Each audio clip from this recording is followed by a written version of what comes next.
నామినేషన్‌లో ఉన్న వాళ్ళల్లో లాస్ట్ పొజిషన్‌కొచ్చి హౌస్‌లోంచి బయటికెళ్ళే క్యాండిడేట్ ఎవరని మీరు అనుకుంటున్నారు? సంజననా? దివ్యానా? ఇమ్మాన్యుయల్ అని కొత్తగా పేరు వినిపిస్తోంది. ఎవరికి వెళ్ళే అవకాశం బయటకి ఎక్కువ ఉంది? ఒకవేళ భరణి వెళ్ళిపోతారా? ఏమనుకుంటున్నారు మీరు? మీ యొక్క ఎగ్జాక్ట్ ఒపీనియన్ కామెంట్ చేయండి. ఛానల్ లైక్ అడగట్లా, సబ్స్క్రైబ్ అడగట్లా. ఒక్క కామెంట్ అంతే. ప్రతి పర్సన్ యొక్క, ప్రతి కంటెస్టెంట్ యొక్క పిఆర్ మన కామెంట్లు చూస్తారు. వాళ్ళ ఫ్యామిలీ ఇవాళ హౌస్లోకి వచ్చి వెళ్ళిన ప్రతి ఒక్కళ్ళు మన కామెంట్స్ చూస్తారు. రేపు వచ్చే వాళ్ళు కూడా మన కామెంట్స్ చూస్తారు.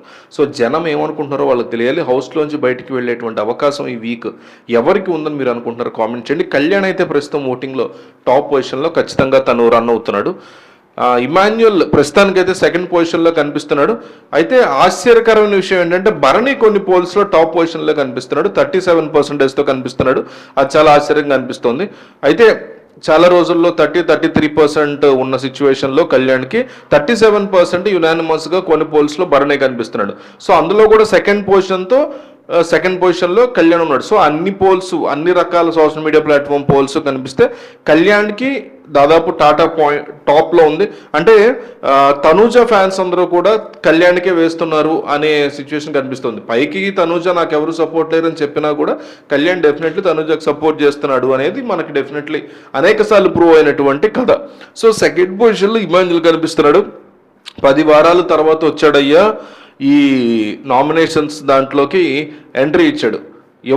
ఇవ్వటమే మరి ప్రస్తుతానికైతే టాప్ పొజిషన్లో ఉంది. రేపు పొద్దున అంటే 24% వస్తుంది. సో 24-25% అయితే వస్తుంది. చాలా గొప్ప ఓటింగ్ అని చెప్పాలి ఇది. అయితే ఇది డే 1 నుంచి రిస్క్ చేస్తా, నామినేషన్లోకి వస్తా, పాయింట్లు పెడుతూ వస్తే టాప్లో ఉండేవాడు తనూజని దాటి. అతను చేసిన టాస్క్లకి, ఎంటర్టైన్మెంట్కి, పెర్ఫార్మెన్స్కి ఖచ్చితంగా కప్పు కూడా కొట్టే క్వశ్చన్ అంటే తనూజాకి ఛాన్స్ బాగా తగ్గిపోయింది. ఇమాన్యుయల్ టాప్లో ఉన్నాడు. కానీ డే 1 నుంచి కూడా నామినేషన్లో రాకుండా సేఫ్ గేమ్ ఆడుకుంటూ మంచిగా ఉండాలని ఒక నిజమైన రేలంగ్ మావేలాగా బిహేవ్ చేస్తూ ఇప్పుడు వరకు లాక్కుంటూ వచ్చాడు ఇమాన్యుయల్. ఏమాత్రం కూడా నామినేషన్స్లోకి వచ్చే ప్రయత్నాన్ని చేయకుండా. ఇది అతని టీం ప్లాన్గా ఎప్పటికప్పుడు కనిపిస్తూ వచ్చింది. సో అలా కాకపోయింటే వేరేలాగా ఉండేది ఇమాన్యుయల్. సో ఇప్పుడు వచ్చాడు రాక. సో 24% వరకు ఉంది అతను కదా. సో థర్డ్ పొజిషన్కి వచ్చేసరికి భరణి కనిపిస్తున్నారు. ఫోర్త్లో డీమన్ పవన్ కనిపిస్తున్నారు. ఎందుకు భరణి వచ్చారు థర్డ్ పొజిషన్ కంటే కాస్త ఆశ్చర్యంగానే ఉంటుంది. నిన్నటి ఎపిసోడ్, పోయిన వారం ఎపిసోడ్ ఇవన్నీ కూడా భరణికి అంటే విలేజర్గా ఉన్నప్పుడు చాలా ప్లస్ అయింది భరణికి. నామినేషన్ ఎపిసోడ్లో కూడా అతనికి చాలానే పాజిటివ్ అనిపించింది. భరణి అండ్ కళ్యాణ్ బాగా ఎక్కువగా కనిపించారు. సో రీతు కూడా మాట్లాడింది. రీతు పాయింట్స్ అది పెట్టింది కానీ గట్టి పాయింట్సే పెడుతుంది రీతు కూడా. సో భరణికి ఇక్కడ పాజిటివిటీ అనేది పడుతుంది. 17% వరకు అతనికి పోలింగ్ ఉంది భరణికి అని చెప్తున్నారు. థర్డ్ పొజిషన్లో అటు రన్ అవుతున్నాడు. సో టాప్ 5 కన్ఫర్మ్ అయ్యే సిచ్యువేషన్ కూడా భరణికి కనిపిస్తుంది ఇప్పుడు ఉన్నటువంటి పోలింగ్ చూసుకుంటే. ఫ్యామిలీస్ రాబోతున్నారు. ఇవాళ ఒక ఎపిసోడ్ జరిగింది. సో భరణికి సంబంధించినటువంటి డాటర్ రాబోతున్నారు. రేపు ఎల్లుండి వస్తారు. గురువారం అది టెలికాస్ట్ అవుతుంది. సో డెఫినెట్లీ పాజిటివ్ అవుతుంది. సో చాలా మంది ఫ్యామిలీస్ ఓన్లీ భరణి వచ్చినప్పుడే కాకుండా మిగతా ఫ్యామిలీస్ వచ్చినా కూడా భరణితో టాపిక్ నడుస్తుంది. ఇప్పుడు తనుజ వాళ్ళ చెల్లి వచ్చింది, భరణి కాళ్ళకి దండం పెట్టమని తనుజ అడిగింది కదా. సో అట్లాగా దట్స్ హౌ ఇట్ వర్క్స్. అది అతనికి ప్లస్ అవుతుంది.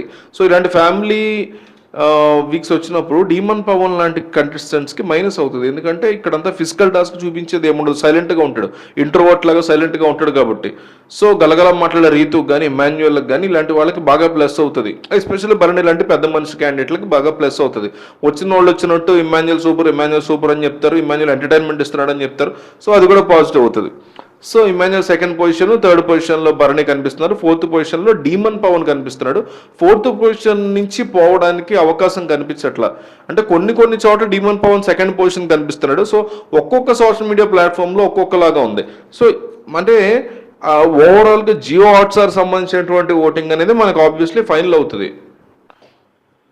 డీమన్ పవన్కి అంటే రీతు సేవ్ అయిపోయింది కాబట్టి డీమన్ పవన్ కూడా రీతు ఓట్లు పడుతున్నాయని చెప్పుకోవచ్చు. ఆ తర్వాత పొజిషన్లో కనబడుతున్న వాళ్ళు సంజన గర్లాని కనిపిస్తుంది, దివ్యనికిత కూడా కనిపిస్తుంది. వీళ్ళిద్దరు కనిపిస్తున్నారు. సో వీళ్ళిద్దరికి ఏంటంటే దివ్యనికితకి 6% కనిపిస్తుంది, 7%, 6%, 4%, అట్లా రకరకాల పోల్స్లో రకరకాల నెంబర్స్ కనిపిస్తున్నాయి. సంజన గర్లానికి కూడా కొన్ని చోట్ల ఒక 11, కొన్ని చోట్ల 7, కొన్ని చోట్ల 9 అట్లా కనిపిస్తుంది. ఫార్ బెటర్గా సంజన సేవ్ అయ్యే ఛాన్సెస్ అయితే ఎక్కువగా కనిపిస్తున్నాయి. ఈ సోషల్ మీడియా పోల్స్ని కానీ అవన్నీ మనం లెక్కలోకి వేసుకుంటాయి. సో మొత్తం ఈ అనాలిసిస్ మీద, ఈ మొత్తం వ్యవహారం మీద మీ అభిప్రాయం ఏంటి? మీరైతే ఎవరు టాప్ కింద నుంచి టాప్ 2లో ఉంటారనుకుంటున్నారో కామెంట్ చేయండి.